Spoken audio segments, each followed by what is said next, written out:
Good morning and welcome to the Killik & Co market update. The UK budget took place this week and it was actually quite underwhelming, with lots of the key details having already been announced in advance. Given the huge increase in national debt that we've seen over the course of the past year, many of us expected a more drastic budget with some bigger changes, but as yet nothing too major has been announced. One issue we have been looking at, however, is the increase in the UK's national living wage, which is the minimum wage for those over the age of 23. From next year, this will be going up to £9.50 per hour, which is an increase of 6.6%.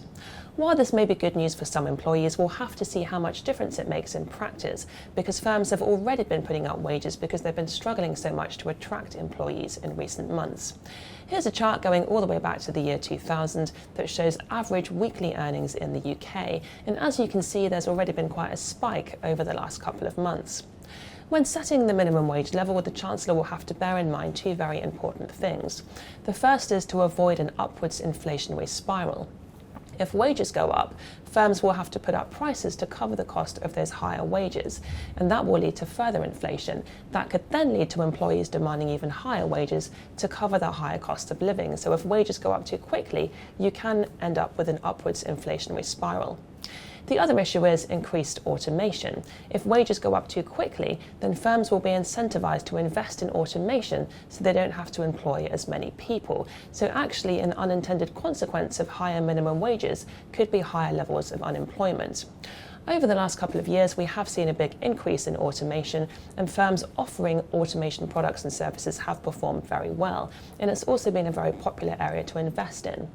Here's a chart showing the performance of the Polar Capital Automation and Artificial Intelligence Fund, and as you can see, it has almost doubled in value since the year 2017.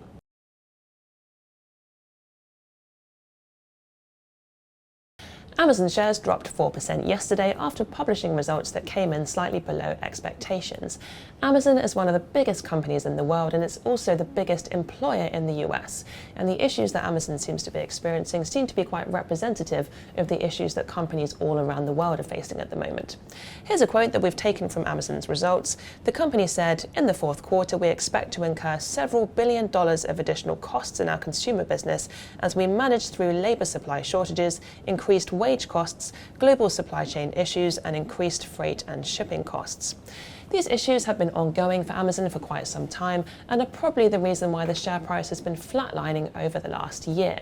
However, although the results for the business's consumer division were a little bit disappointing, the results for AWS, or Amazon Web Services, which is the company's cloud computing division, were very strong indeed, and that part of the business published an increase in sales of 39% in comparison to last year.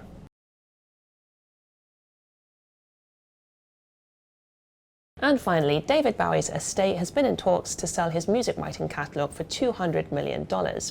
In recent years, music rights have become popular as an investment.